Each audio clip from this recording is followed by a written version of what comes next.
G'day ladies and gentlemen, ScottyD here from the Australia's Tabletop Wargaming Network, and welcome to the video for the War on Grey Plastic 2025 Challenge. Alrighty ladies and gentlemen, welcome back to the ATW and for another video. It is great to have you joining us, and today's video we are going to be talking about the War on Grey Plastic for 2025 and all of the aspects around it. Many of you who have been around for a while would be aware that we have got this challenge, and typically it's around this time of year that I do officially announce it as well. But before we jump in, I want to thank everyone who has been supporting us here on YouTube, where you've been subscribing, liking our videos, commenting, all of that fun stuff. It has been greatly appreciated, and I hope you do enjoy the content that we are creating. And if you don't, feel free to let us know, or if you do, feel free to let us know as well. So let's jump into what the War on Grey Plastic is all about and what it's going to look like for 2025. Now, basically, the premise for the War on Grey Plastic is kind of a hobbying challenge where you collate a list of some models or units or parts of various armies that you're wanting to complete throughout the year, and you pick a project for every month and you try and get that done in the month. Now, since I've started doing this personally for the past 5 years, I've actually completed a lot of miniatures and some terrain, and I've gone through a significant amount of my backlog, which has been really great to be able to achieve. And so I'm really excited to jump into a little bit of a new direction for 2025 to change things up a little bit, but also at the same time still continuing the challenge for the new year. Now, if you want to know what my motivations are and my own personal hobby experiences, hobby challenges and such, I'd encourage you to check out the previous War on Grey Plastic videos, which have been in the general playlist. You can check them out there. I'll also link them down below where you can find some more info about them and kind of my background in the hobbying challenge as well. Now, I will say this up front, you can do this with any other hobbying challenge. So if you've been around for a while and you know of this challenge, you'll know that I got my inspiration from the independent characters. They've got their own hobby progress challenge already going on that goes on the financial year rather than the calendar year. So we're going to be working on the calendar year side of things. Feel free to do it for both and or just do it for ours, and feel free to join in the Discord where we share everything for the War on Grey Plastic challenge each year.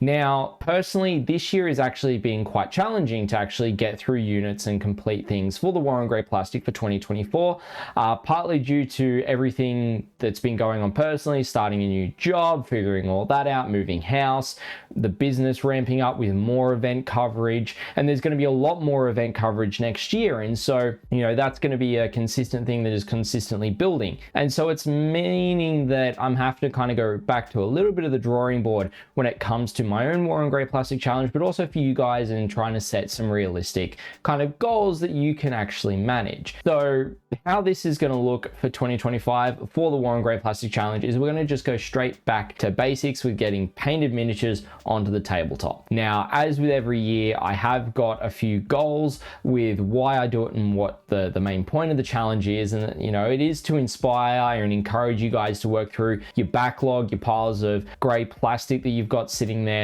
that you've accumulated over time in the hobby, whether they're still in boxes, whether they've been assembled and waiting to be primed, or if they're primed and waiting to be painted. Now, of course, over the course of the year, you're going to want to, at least complete 12 units or groups of miniatures throughout the year to a battle ready standard. This is the big change, that it's just a minimum to a battle ready standard. You don't have to go above and beyond and get to parade ready to have them fully complete. If you get to battle ready, that is good enough to count as marking them off as well. And by doing this, it means that you're going to reduce your backlog. You're going to have more miniatures available to be able to play games with, and so you're going to have a lot more variety in your lists and a lot more fun and maybe some different factions to play with as well. Now, as per usual, you might be wondering what's the best method to go about completing the challenge every year. Again, everyone's going to have their own rhythm, and we're exploring some different things in terms of content, in terms of that side of stuff this year as well. Now, the methods you can undertake are varying depending on how you want to go about completing the challenge, and you can do it for a variety of game systems as well, which is what I'm going to be doing. I'm going to be doing some stuff out for 40k as well as Middle-earth strategy battle game. I'm not just going to be solo doing 40k for this year. I'm going to do up this Rohan force that I've been really wanting to try to do for the past year or two, and so we're going to stick in and get that done as well. So as I've said, I'm taking a bit of a different approach with my own part of the challenge, and I've got some projects that I'm wanting to do. Now I will be aiming to paint and base at least one group of miniatures every month, which will depend on whether that's a whole unit of miniatures like 5 assault intercessors, or it could be part of a unit like 5 Necron warriors. It's going to be between Space Marines and the Death Watch, as well as Necrons. I do also have orcs that I'll also be looking at doing as well as the Rohan force for the Middle-earth strategy battle game, and adding a few bits and pieces to that over time as well. Now I've got the additional challenge that I like to do, where I still only purchase new miniature kits up to the equivalent value of box sets that I've actually completed, whether that's been in previous years or the current year. So I like to keep track of that, and obviously I like to be completing more than I'm spending, so I'm not adding more to the backlog that I am actually completing.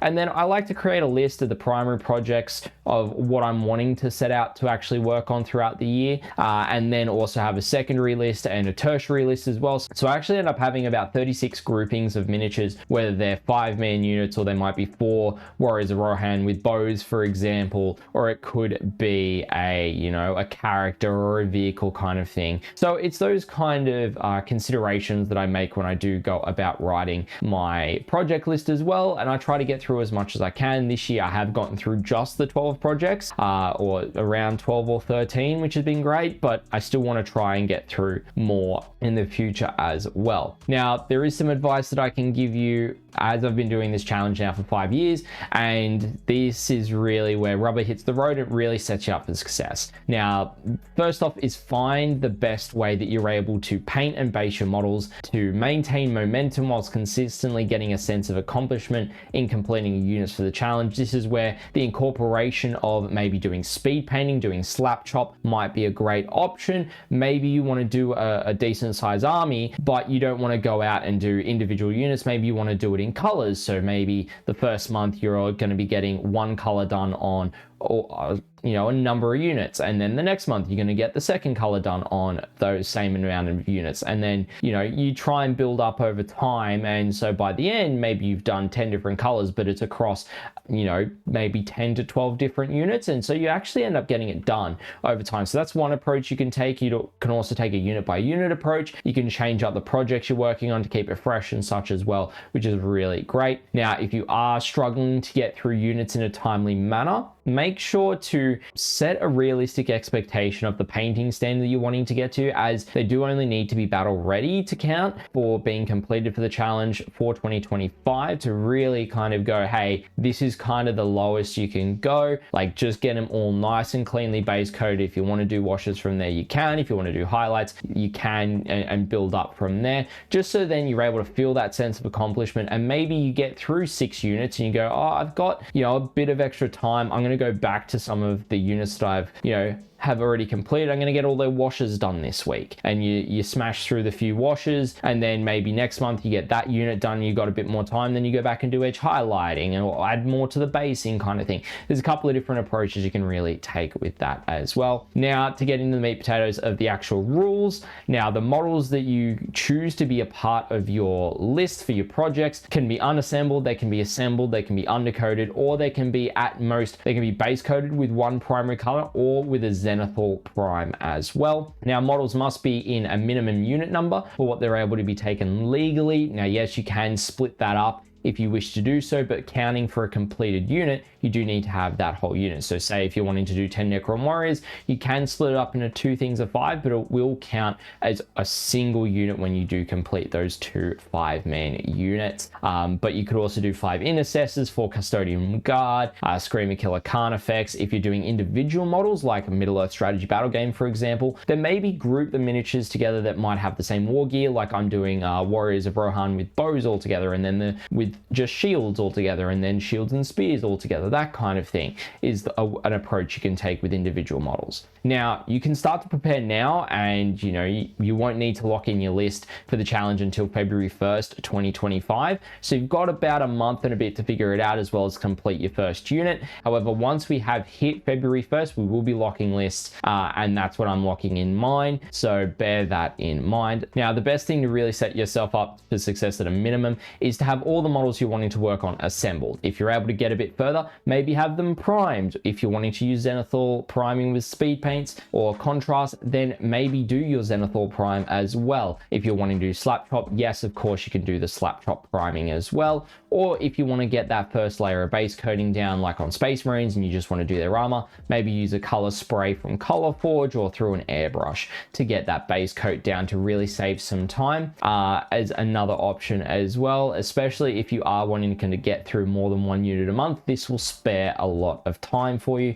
and allow you to just dive in to get the details done nicely. And once you have got your project list and you're ready to make a start on the challenge, make sure to head over to the ATWN Discord. It is down in the description below, and we do have specific channels for the War on Grey Plastic Challenge, of course, accept the rules of the server and such as well. If you have any issues, feel free to ping me in there, and you'll be able to put up your list of what you're working on, share your progress with everyone, and just encourage one another as we look to get through our piles of shame each year as we continue to do so, which has been great to see. And I'm really keen to continue this challenge into 2025 with you all.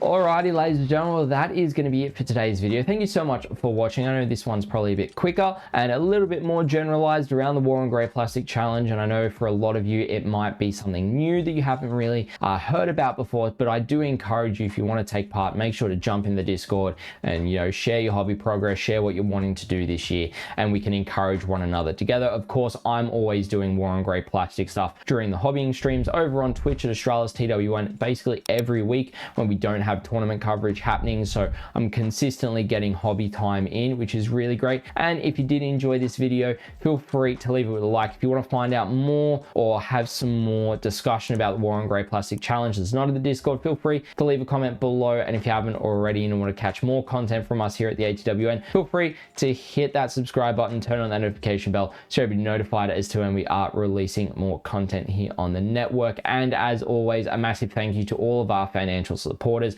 whether that's on Twitch, Ko-Fi, or here on YouTube as well. Without your financial support, we wouldn't be able to do as much as we do here at the ATWN, and we really do appreciate all the support you guys have been providing over the past few years. And we hope that you guys, if you haven't already, feel free to consider financially supporting us and partnering with us and the work that we're doing here in the Australian Warhammer 40k scene. But ladies and gentlemen, thank you so much for watching today's video. I've been ScottyD, and I'll catch you in the next one.